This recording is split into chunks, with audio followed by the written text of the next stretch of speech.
Lemonada. You're listening to this podcast, so I know you've got a curious mind. Here's a helpful fact you might not know yet. Drivers who switch and save with Progressive save over $900 on average. Pop over to Progressive.com, answer some questions, and you'll get a quick quote with discounts that are easy to come by. In fact, 99% of their auto customers earn at least one discount. Visit Progressive.com and see if you can enjoy a little cash back.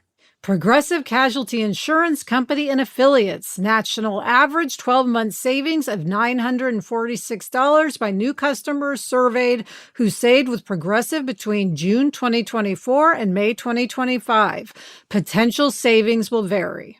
You can focus on exercise, nutrition, all the things you're supposed to do for your health, but if you are not sleeping well, it is very hard to feel refreshed. Especially when you wake up overheated in the middle of the night, that completely affects my sleep, which is why I love the ChiliPad 2.0 by Sleep Me. It is a water-based mattress topper that controls your sleep temperature and works with your existing mattress. And if one person sleeps hot and the other sleeps cold, and that's Adam and me, each side can have its own temperature setting, which is amazing. Yeah, and I also love that it automatically starts when you get into bed, so it feels seamless. Visit www.sleep.me/Gretchen to get up to $255 off your ChiliPad 2.0 with code Gretchen. This special offer is available for happier listeners and only for a limited time. Order it today with free shipping and try it out for 30 days. You can return it for free if you don't like it with their sleep trial. Visit www.sleep.me/Gretchen and see why cold sleep is your ultimate ally in performance and recovery.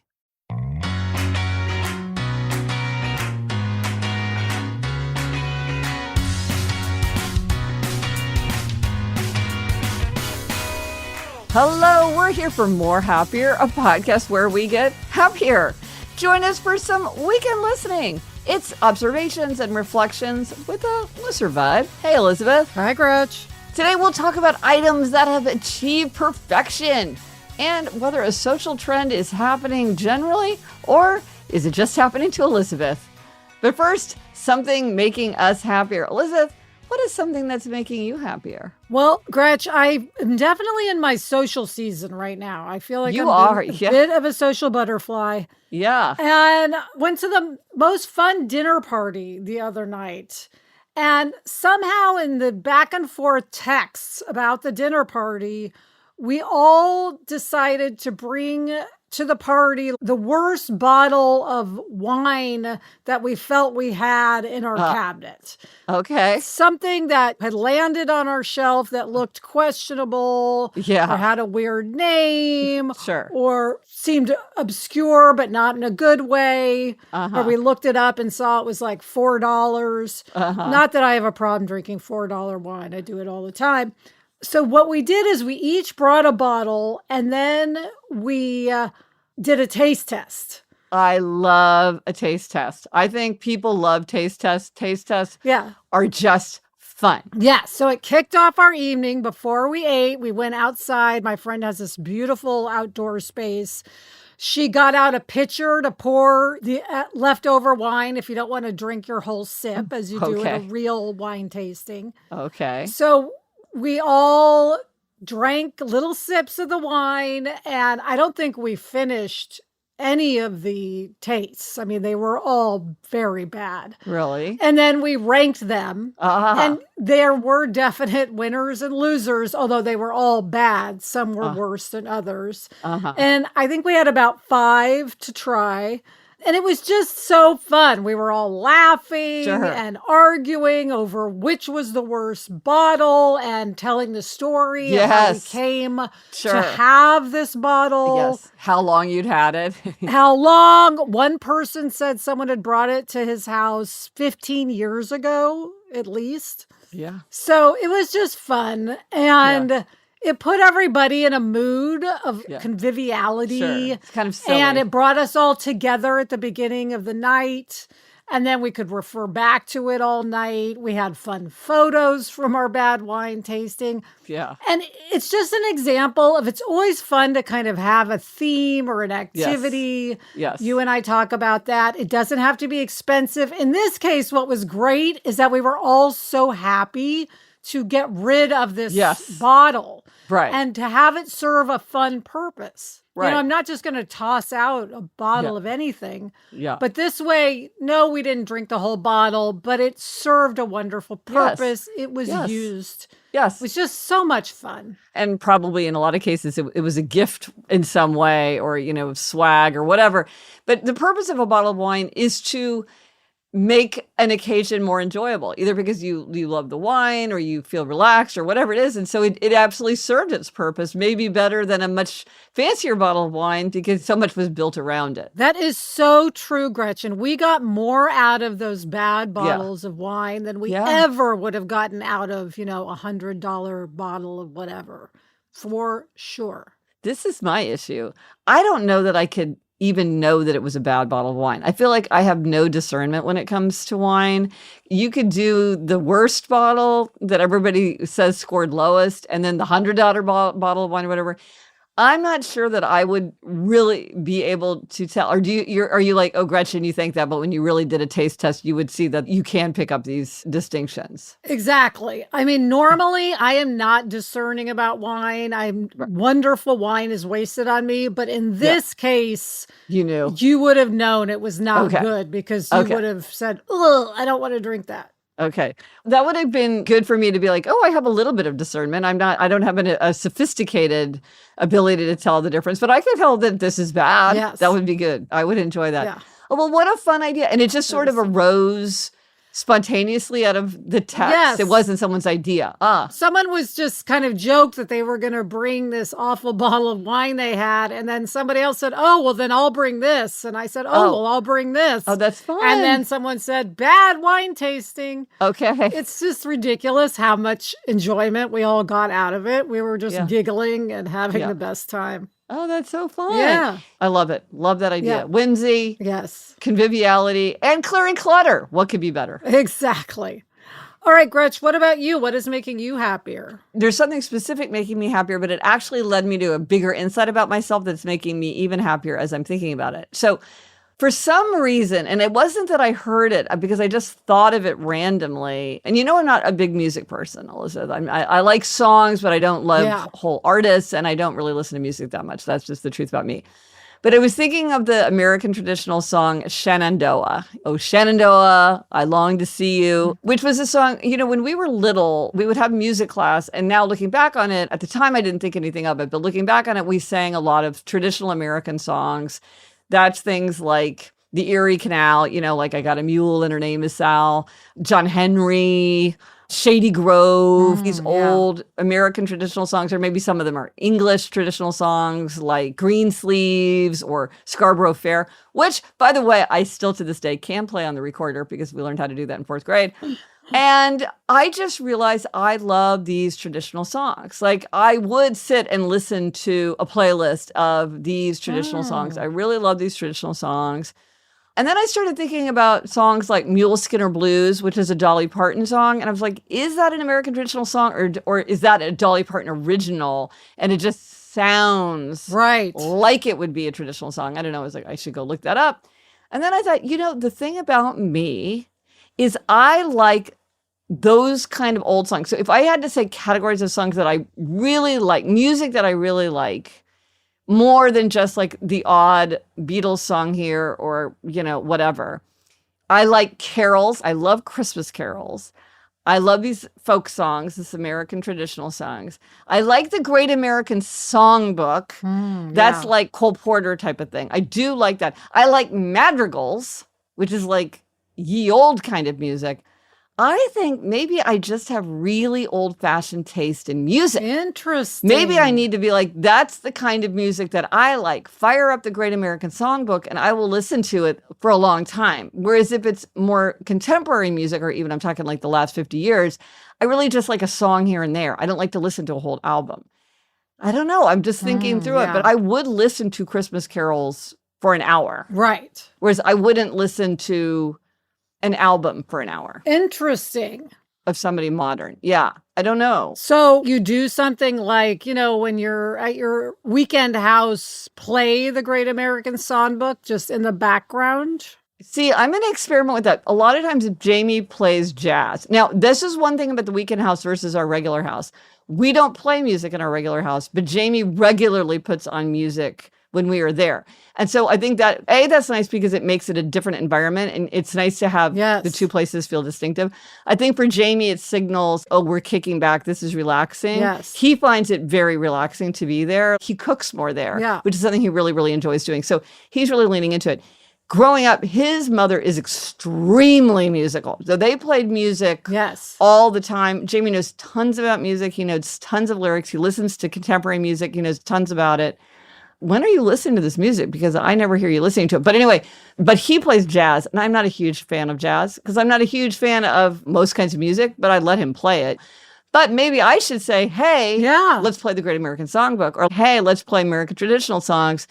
Or at least if he's not there, he's out, I could listen to it. And that, again, it would create a different atmosphere for me because I always do feel sort of sad for myself that this is just something that other people take so much pleasure in. I love this idea for you. Yeah. So I'm thinking maybe I just went about it the wrong way for me. Yes. It's funny because I'm just imagining, Jamie, if you said, hey, let's play some madrigals while we kick back. But I could definitely see him being good with the Great American Songbook. Yeah. I wonder what he would say about traditional songs. I don't know. I mean, that's one of the things about these playlists that can be generated is you don't have to, back in the day, you had to piece these things together yourself or buy a lot of albums, which maybe I don't want the whole album. I just want a cover of Shenandoah. Yeah. So, maybe I'm just have really old-fashioned taste when it comes to music. I don't know. I'm working that through it. But anyway, this all came from a memory of singing Shenandoah in my third grade music class. And side note, this is why we need arts classes for kids because it makes a difference. I remember all those songs. At the time, it wasn't like I was thinking, oh my gosh, this is valuable learning, penetrating deeply into my soul. But now looking back, I'm like, wow, I actually really do remember that. That was actually very significant in my growing up. Well, Gretch, do you have access to a recorder? Because I would love for you to post yourself playing. That is a great question because for a long time we had recorders lying around because, again, my daughters, why this is a thing people do, I don't know, but they had it. And I felt like every time I turned around, there was a recorder in my path. Yeah. But now that you're asking, have I seen a recorder in a while? I don't know. I will look because I would love to show off my recorder playing, of course. Yes, I would love to see that. But, now that I'm saying it, I don't know that it is Scarborough Fair that I'm playing. I think it's a different British English folk song. Let me think. There went to hide it. No, it's a different song, same genre. I can do the tunes, but now I'm going to have to try to remember the words. It's one of those like I diddle do songs. Yes. Okay, now I'm going to be on a mission to actually, this is as somebody who loves to clear clutter. I should be able to immediately go to the place where if we have a recorder, that is where the recorder is. I cannot truthfully say that I think I have 100% control over that aspect of our stuff, but I think I will be able to look for it. Okay, so stay tuned, Elizabeth, and maybe I will find that recorder and play that song. Excellent. Did Jack have to learn how to play the recorder? I think he did. That sounds familiar. You had to learn how to play the recorder. Oh, yes, I did. But I could not pull out any tune. Oh. All right, Gretch, coming up, there's something you've been meaning to ask me, but first this break.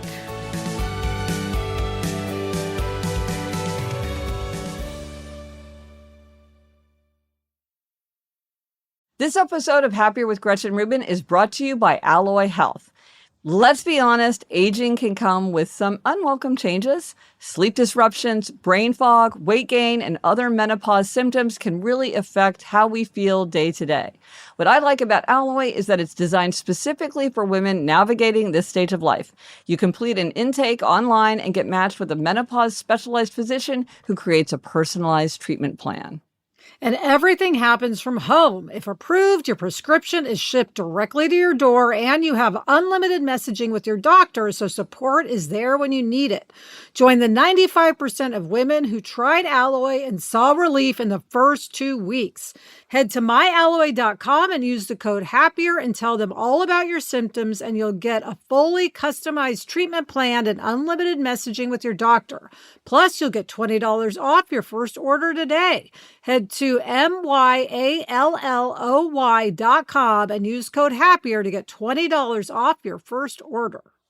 You're listening to this podcast, so I know you've got a curious mind. Here's a helpful fact you might not know yet. Drivers who switch and save with Progressive save over $900 on average. Pop over to Progressive.com, answer some questions, and you'll get a quick quote with discounts that are easy to come by. In fact, 99% of their auto customers earn at least one discount. Visit Progressive.com and see if you can enjoy a little cash back. Progressive Casualty Insurance Company and Affiliates. National average 12-month savings of $946 by new customers surveyed who saved with Progressive between June 2024 and May 2025. Potential savings will vary. I've been trying to say yes more to little adventures. Nothing huge, just getting out of the routine and going somewhere different for the day. And it really makes you appreciate having a car that feels solid and comfortable, where you're not thinking about the drive, you're just focused on where you're going.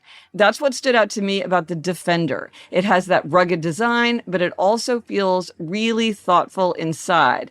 And I like that there's a full lineup, from the 2-door 90 to the 110 and the 130 with seating for up to 8. So it really fits different kinds of plans. And it's built with those durable, purposeful materials so you can actually use it without worrying about every little thing. It also has features that make driving feel easier, like ClearSight technology and the Pivot Pro system, so you can keep track of where you're going and everything you want to listen to along the way. Plus, with up to 89 cubic feet of cargo space and available 3 rows, it gives you a lot of flexibility depending on what you're bringing with you. Explore the full Defender lineup at LandRoverUSA.com. Okay, listen, there's something I've been meaning to ask you. Okay, so, when I was writing my book, Secrets of Adulthood, I kept this massive document, which I still go into all the time and add to and draw from, where, among other things, I would keep sort of weird lists, trying to understand if there was some germ of an aphorism there. Just kind of odds and ends that didn't have any other place. I got a lot of these documents running around where it's just like bits and bobs from my brain. Mm-hmm. That would be bits and bobs from my brain. That is what they are. That's funny. Anyway.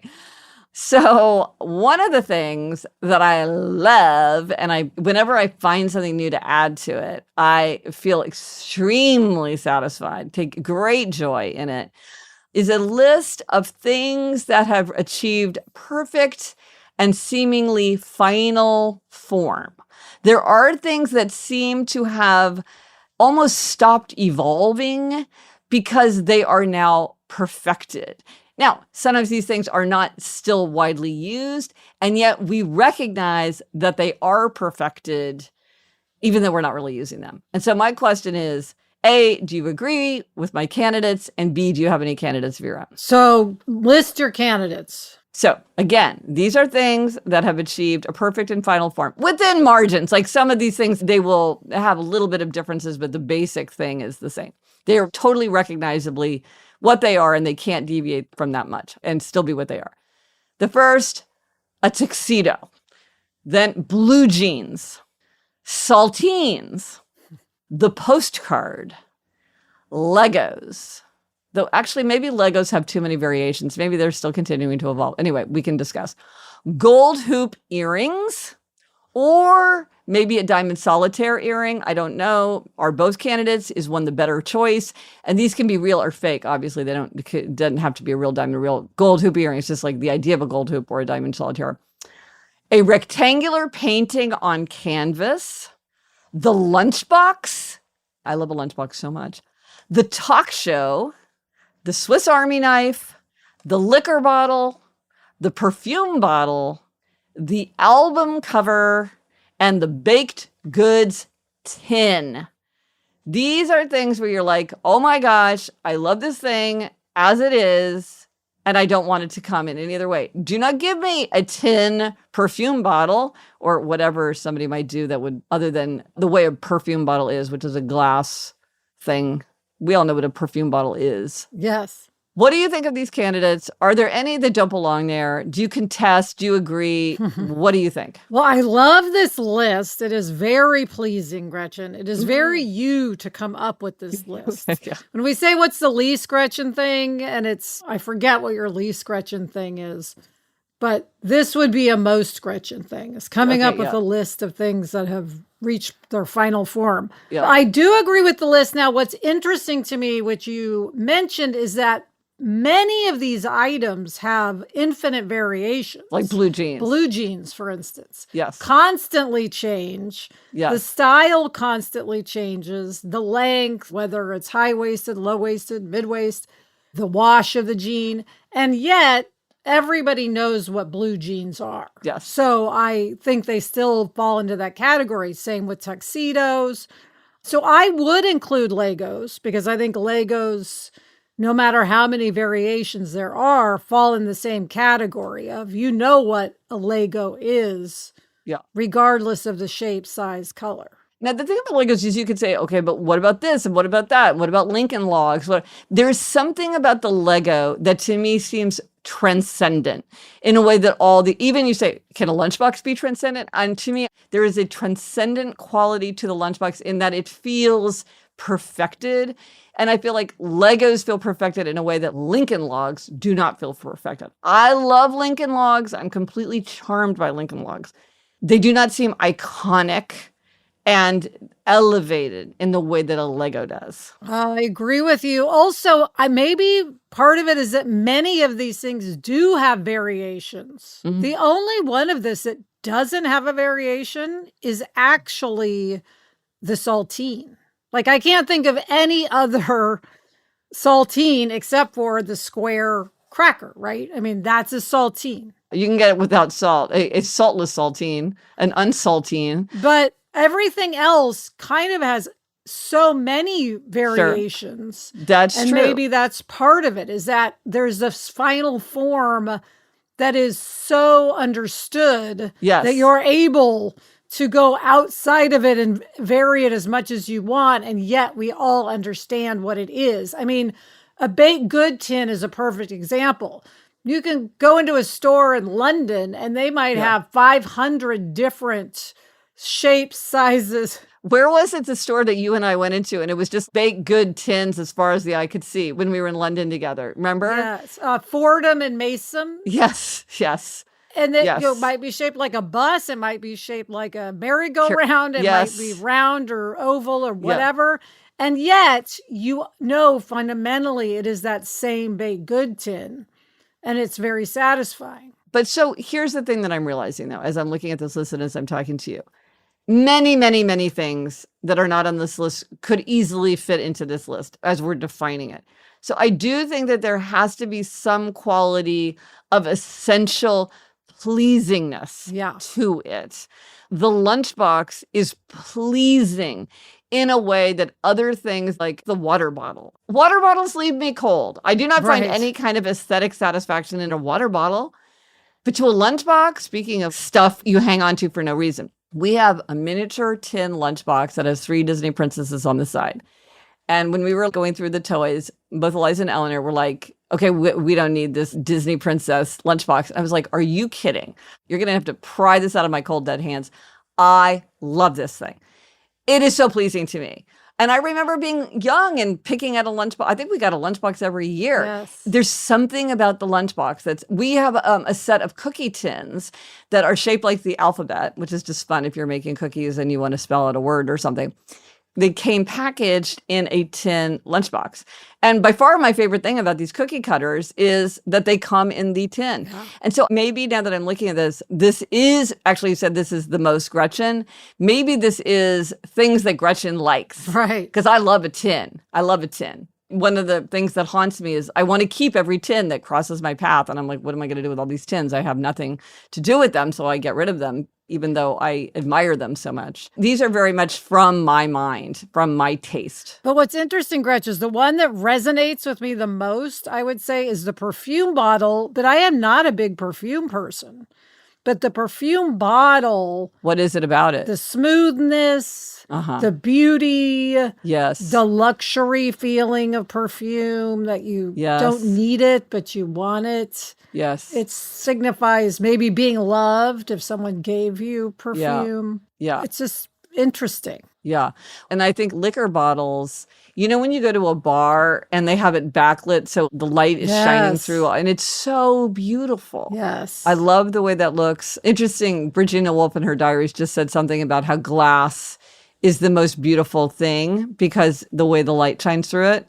But the thing that I think people mourn the most, because it's sort of fallen out of daily life, is the album cover. I think people really do love album cover art. And yet it's just something that we don't have anymore, really. Yes. How often have you looked at a picture with somebody and said, oh, that's our album cover? Yes. Yeah. Love the album cover. And the Swiss Army knife is just so cunning. Yes. It's like, ooh, it all just folds in so nicely. That's tuxedo. I mean, men look great in a tuxedo. Any man looks good in a tuxedo. I wish that there was, but I don't think you could say little black dress because there's too much variation in a little black dress. It's not like the jean is a much more conscribed thing, even as given the variations. Agreed. Anyway. Well, and not everybody does look good in a little black dress, although many, many, many people do. But you're right. I haven't seen somebody whose looks are not improved by wearing a tuxedo. Yes, exactly. Well, if you think of any candidates, I'm still adding to this list, so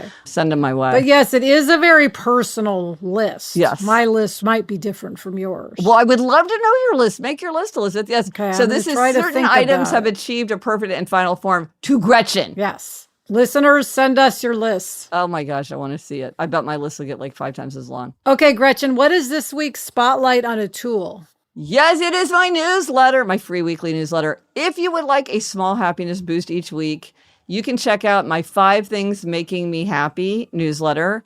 Speaking of madrigals, the reason that I was thinking of madrigals, because in a recent newsletter, I shared a video that Jamie sent me, which was a reimagining of the song Stayin' Alive, the song from Saturday Night Fever, as if it had been written in the 16th century. And it just had me laughing out loud. And I just thought, but I love a madrigal. I didn't even know that's what I listened to it. I'm like, I didn't know that was a madrigal. I love madrigals. I started listening to other madrigals. I'm like, who knew this? I love a madrigal. But a madrigal of Stayin' Alive is truly hilarious. So it's just fun to have a place to put things like that. Or the difference between champ and chomp. I spent a little time investigating champ and chomp.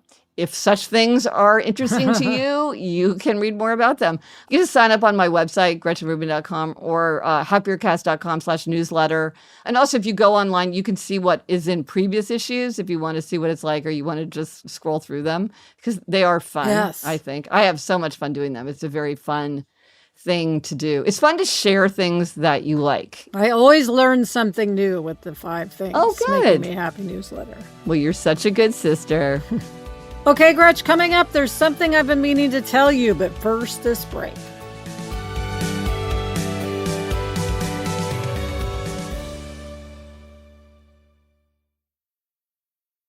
This message comes from Harvard Business School Executive Education. Now is the time to invest in yourself and change the world with your voice. Our programs connect you with faculty at the forefront of their fields, introduce you to a global network of leaders, and help you step into your full potential. The next chapter is yours. Let us help you write it. Apply today to accelerate your future. Learn more at hbs.me/accelerate. That's hbs.me/accelerate. Summer always changes what I want to wear. I stop reaching for anything heavy or complicated and just want pieces that feel light, comfortable, and easy from the first second I put them on. That's why I keep coming back to Quince. Their linen pieces especially have become my default this time of year. I have a linen button down from Quince that, it's one of those pieces that works for everything, for travel, for dinner, for weekends. It feels much more expensive than it is. I love that Quince uses high quality materials like European linen and organic cotton, but everything is priced 50 to 80% less than similar brands because they work directly with ethical factories. Elevate your summer wardrobe. Go to quince.com/Gretchen for free shipping on your order and 365-day returns. Now available in Canada too. That's QUINCE.com/Gretchen for free shipping and 365-day returns. Quince.com/Gretchen. I had one of those weeks where the to-do list just kept growing, little repairs, things to mount, random projects I kept putting off, and eventually it all starts taking up mental space, even when you're not doing it. And that's why I've been using TaskRabbit. You can book a skilled tasker for furniture assembly, home repairs, mounting, yard work, whatever you need help with. And you can search based on reviews, availability, and cost, so you feel good about who's showing up. I finally handed off a project I had been avoiding, and let me tell you, it was such a relief just to have it done. I use TaskRabbit, and you should too. When life happens, your to-do list grows. Get ahead of it now and get $15 off your first task at TaskRabbit.com or on the TaskRabbit app using code HAPPIER. That's $15 off your first task using promo code HAPPIER with the TaskRabbit app or at TaskRabbit.com. Okay, Elizabeth, there's something you've been meaning to tell me. What is it? Well, it's something I've been meaning to tell you and sort of ask you, I guess, at the same time, which is, because I want to see if you feel this too, which is that I feel like people have been socializing more lately since COVID. Meaning, I feel like obviously we all shut down during COVID. And even though that was years ago now, I am just feeling now that people are starting to ramp back up to where they were pre-COVID. Is that just my perception because I've been more social, or is this a larger trend? Interesting. You've had a lot of social things lately, Elizabeth. I mean, yes. The anecdata of you is that, it is ramping up. And I guess in my mind, it isn't even just, I'm going out to dinner more with friends. But for instance, a woman that I now know, I didn't before, was feeling like she wanted to see people, but it never came together. So she started this hiking group for women every Friday morning at 7 a.m. at Fryman, my favorite place. Your favorite. And it's this group of women, all so cool. And we meet at 7 a.m. and hike and talk, and then you can go for coffee if you have time. But that just sprung up out of nowhere. And then all these women are like, oh, yes, I want to do this. I want to be a part of this. I want to talk and connect and meet women and have fun. And again, the fact that now I feel like before you'd say to someone, let's go to dinner, a group of us. And then thered be like 10 texts about it and it would never happen. Whereas now people are saying, let's go to dinner. And then it actually happens. Or like with your mahjong, you've been talking about it for a long time, but then finally it happened. There was enough coalescence around, let's do this. Yes. And then the other interesting thing, Gretch, is I feel like I'm just going out more in general. For instance, because of my summer of off-white delight, where I'm trying to wear off-white between Memorial Day and Labor Day, I've gone to the mall a few times because I had to pick up a few items like off-white t-shirts. So I've been out in the world just kind of walking around, and it's been so enjoyable. And it's feeling so much more natural now than it did. I don't know. It just feels like, of course, I'm out in the world. That's what one does. Wait, can I just say, side note, I love a mall. I think a mall has evolved into its final and perfect form. You might say, hey, people don't go to malls anymore. Sometimes they do. And when they do, I love a mall. I love a mall. Yeah. Well, on that note, Gretchen, back to the final and perfect form, sometimes something can reach its perfect form and then die, which the malls are struggling. Yeah. The album covers sort of died. I mean, the traditional album cover. Yeah. The talk show is dying, sadly. I love a talk show. being in its final and perfect form doesn't assure its existence or its popularity, but it is that we all accept that this is what it is. Yes, like one could say the moat achieved its final and perfect form. I love a moat. I love a but moat. no longer necessary. But do you say, do you want a moat? I'm like, give me a moat. I want some swans. I want to throw a couple mischievous interlopers in there, drop some boiling oil. I love a moat. Anyway, I just feel like now I'm back out in the world, and it seems like everybody, to me, is just going out more. Well, I think another thing is work from home, because that was something that really changed with COVID, and that we're still kind of working through how that's affecting how much we go out and how we socialize. And I think there's going to be fascinating research looking back on all these periods to see what was observable, because I kind of have your impression as well. But for me, I'm like, well, is it because I'm deep into the empty nest, and so now my social life is really truly starting to evolve? Well, does it have to do with my own being on a book tour or not being on a book tour? For me, I think I would have noticed that, but I would have thought it was more about me personally. But now that you're saying, is this something that is more widespread?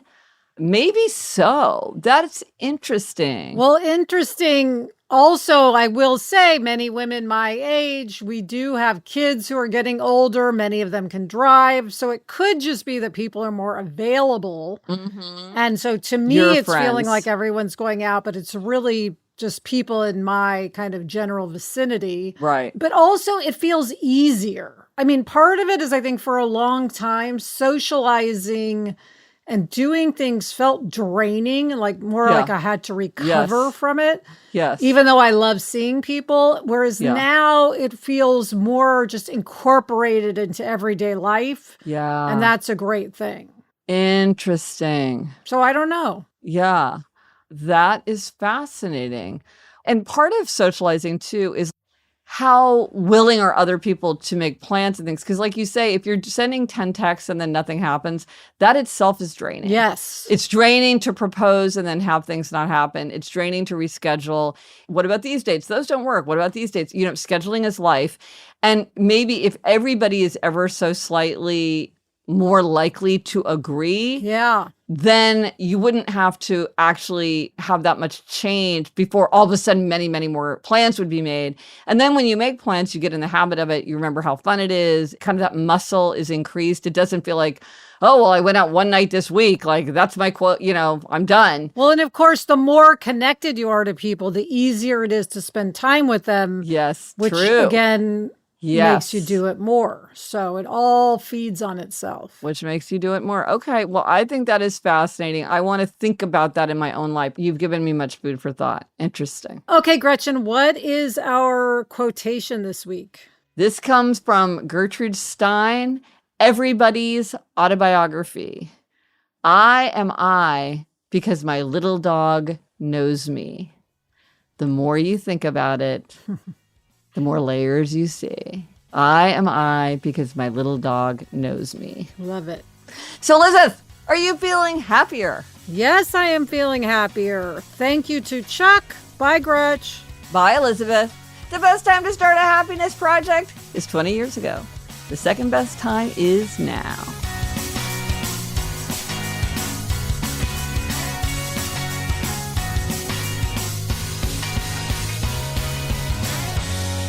So, Liza, do you have to get up earlier on Friday to make those hikes, or it's okay? Oh, yeah. I have to get up at 6 o'clock, which even though I get up often at like 6:30, 6 just feels different to me. Yeah. But it's worth it. Yeah. And probably there's less traffic, right, getting to Fryman? Yes. Yeah. And in the summer, of course, it gets hot. So 7 is really the perfect time to hike. Fun. Ryan Reynolds here from Mint Mobile with a message for everyone paying big wireless way too much. Please, for the love of everything good in this world, stop. With Mint, you can get premium wireless for just $15 a month. Of course, if you enjoy overpaying, no judgments, but that's weird. Okay, one judgment. Anyway, give it a try at mintmobile.com/switch. Upfront payment of $45 for 3-month plan, equivalent to $15 per month required. Intro rate first 3 months only, then full price plan options available. Taxes and fees extra. See full terms at mintmobile.com.